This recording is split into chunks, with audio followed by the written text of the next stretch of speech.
The first thing that an assaulter, a savage, barbaric invader does in the subjugated land is to erase the memory of the subjugated people of that land. उनको कुछ याद नहीं रहना चाहिए कि वो कौन है, उनको कुछ पता नहीं होना चाहिए कि उनका गौरवशाली अतीत क्या है, उनको इस बात का एहसास नहीं होना चाहिए कि उनकी वास्तविक पहचान क्या है।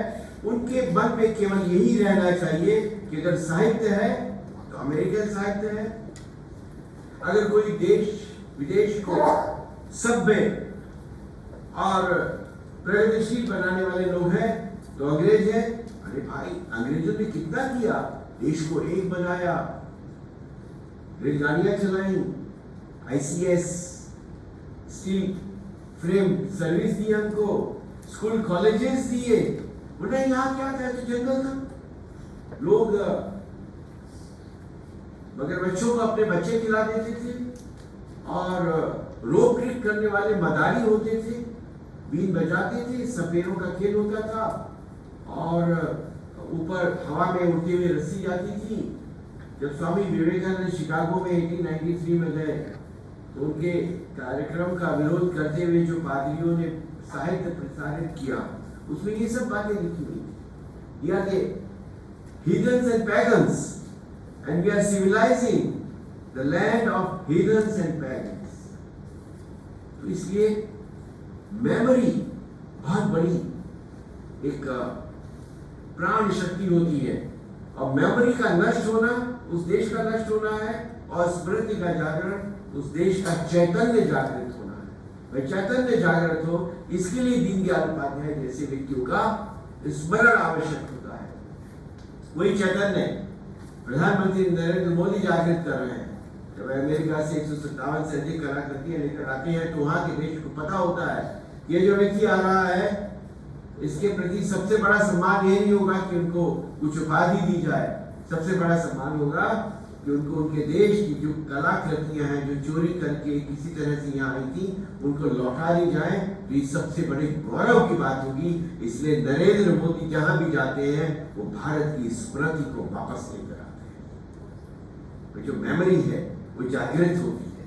पंडित दीनदयाल उपाध्याय भी वैसे ही और उन्होंने बचपन से लेके अपने जीवन के अंतिम क्षण तक केवल देश और भारत के बारे में सोचा, भारत की स्मृति जगाने के बारे में सोचा, भारत की वैचारिक संपदा को पुनः स्थापित करने के बारे में सोचा और उन्होंने एकात्म मानव दर्शन का जो सिद्धांत प्रतिपादित किया वह पूंजीवाद और साम्यवाद that has been considered as an alternative to communism and capitalism। क्यों? क्योंकि वे अखंड मंडलाकार जो विचार है जिसमें जो पश्चिम का विचार है वह केंद्रीय बिंदु के इर्द गिर्द बने हुए असंपृक्त वलयों का विचार है। एक केंद्र में बिंदु है, उसके चारों तरफ जो वलय है वह व्यक्ति, समाज, राष्ट्र और विश्व इस प्रकार के वलय बनते जाते हैं, परंतु किसी भी वलय का एक दूसरे से संबंध नहीं होता। पंडित दीनदयाल उपाध्याय ने जो विचार व्यक्त किया वह केंद्र में जो मध्य बिंदु है वहां से अखंड मंडलाकार वह वृत्त बनता जाता है और जिसका प्रत्येक चराचर जगत का एक दूसरे के साथ में सनातन चिरंतन संबंध होता है। संसार में कोई भी व्यक्ति अकेला जी नहीं सकता, संसार में कोई भी समाज आइसोलेशन में रह नहीं सकता, उसे परस्पर एक दूसरे पर आश्रित होना ही पड़ता है। परस्परावलंबन यह जो है ये समाज का आधार होता है और इसीलिए मातृ ऋण पितृ ऋण के साथ साथ एक ऋण होता है समाज ऋण। हम जो भी बनते हैं, चाहे हम छात्र हो, हम अध्यापक हो, हम बस में काम करने वाले हो, ड्राइवर हो या मंत्री प्रधानमंत्री हो, हजारों लोग ऐसे हैं जिन्होंने हमारे लिए काम किया। कारपेंटर ने फर्नीचर बनाया है, शिल्पी ने भवन बनाया है, यहाँ सॉफ्टवेयर किसी इंजीनियर ने बनाया है, हार्डवेयर किसी इंजीनियर ने बनाया है। एक व्यक्ति की ज्ञान संपदा को अर्जित करने के काम में हजारों लाखों व्यक्तियों के सामूहिक प्रयास का प्रतिफल होता है, तब वह व्यक्ति किसी एक कक्षा में आगे बढ़ता है अथवा कोई अपना रिसर्च थीसिस कर पाता है। उसके प्रति जो ऋण का अदायगी करना है वह दीनदयाल उपाध्याय ने रखा एकात्म मानव दर्शन के रूप में कि हम लोग पृथक पृथक नहीं है वरन एक दूसरे से जुड़े हुए। That's called the integral humanism. We are all integrated with each other, and when we speak of integration, then naturally the rise of a new Indian and the revival of memory becomes a very, very important part. And thank you, Professor Surekha Agarwal ji. You touched a very, very important subject. कि ये जो स्मृति को मिटाने का अकादमिक क्षेत्र में काम चला है वह आप जैसे चैतन्य वाले जो छात्र हैं उसको पूरा कर सकते। अब मैं कुछ बातें आपको बताना चाह रहा हूँ, कुछ चीजें इसमें हैं, लेकिन किसी को मालूम है कि देहरादून जिले में 1700 वर्ष पहले अश्वमेध यज्ञ हुआ था। राजा शील वर्मन थे जिन्होंने वह अश्वमेध यज्ञ किया और वह यज्ञ एक नहीं हुए, वह यज्ञ 4 हुए। अब जो सामान्यतः हम लोग पढ़ते हैं भगवान राम ने भी अश्वमेध यज्ञ किया था और लव कुश ने उनके अश्व रोके थे, वही कथा आती है रामायण की। लेकिन देहरादून में अश्वमेध यज्ञ का होना और वे अब नहीं 1700 वर्ष पहले, 1700 वर्ष पहले, ये किसी को इसकी जानकारी है क्या? अगर जानकारी हो तो कृपया हाथ खड़ा करें। मैं तो कोई हाथ देख नहीं रहा और मुझे भी बहुत समय बाद मालूम चला, तो मुझे बहुत आनंद भी हुआ, खुशी भी हुई। देहरादून से लगभग 40 मिनट का रास्ता है, पास में ही है, सहसपुर सिलापुर के पास में।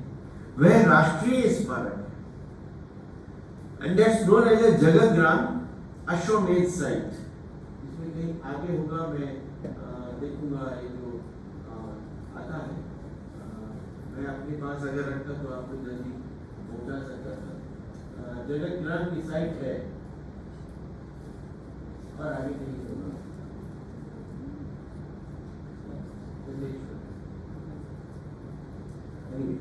So Jagatgram site, it has got about 1200 bricks in terracotta, written in Sanskrit language and Brahmi Lipi. All the bricks are preserved. Some of the bricks are here, but most of the bricks are kept in the ASI museum in New Delhi, in Safdar. तो मैं जब वहाँ देखने के लिए गया तो वहाँ पहुँचने के लिए एक्सेस रोड नहीं, रास्ता नहीं, इट्स ए नेशनल मॉन्यूमेंट। वहां पहुंचने के लिए एक आम का बागीचा है किसी का प्राइवेट, उसके बीच में से जाना पड़ता है, वो उसका पर्सनल प्रॉपर्टी है। और जब हम वहां पहुंचे तो हमने देखा कि सारी जो साइट थी उसके ऊपर कंक्रीट कर दिया गया। वहाँ कुछ सिक्योरिटी वाला एक आध दो रहते हैं, वो भी रह रहे थे। तो हमने जाके पूछा, वहाँ पे एक शिलालेख था जिसमें उसका वर्णन लिखा हुआ था, पर वो शिलालेख पढ़ने योग्य नहीं था क्योंकि उसमें बेहद ज्यादा काई जमी हुई थी और वो टूट फूट गया था। तो वो क्यों उसका महत्व है? इसलिए महत्व है क्योंकि एक तो है देहरादून में है, 1700 वर्ष पहले वहाँ पे एक बहुत बड़ा आयोजन हुआ। वहाँ पे हमारी प्राचीन ज्ञान की जो बातें हैं संस्कृत में वे आज भी सुरक्षित हैं, जो ईंटों पर सुरक्षित हैं। और वह भारत का अकेला ऐसा अश्वमेध यज्ञ क्षेत्र है जो गरुड़ के आकार की वेदिका बनाकर किया गया।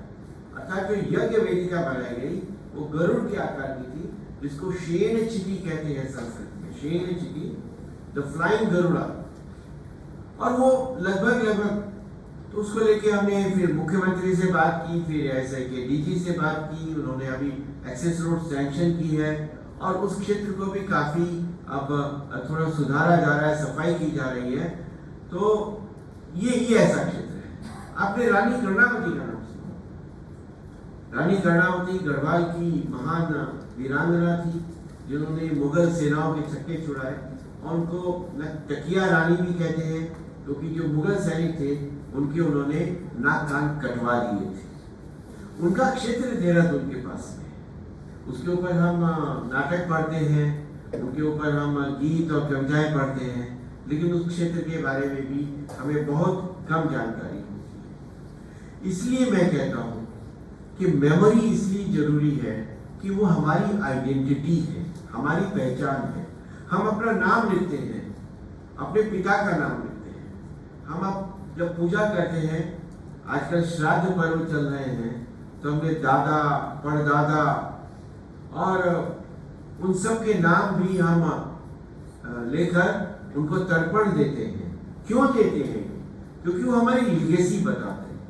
वो ये बताते हैं कि हम कौन हैं, कहाँ के रहने वाले हैं, हमारी परंपरा क्या है, हमारी धरोहर का मूल स्रोत क्या है। वरना हम कह दें कि आपको मेरे नाम से क्या लेना, आपको मेरे पिता के नाम से क्या लेना, मैं सॉफ्टवेयर इंजीनियर हूँ, आप मुझसे काम ले लीजिए।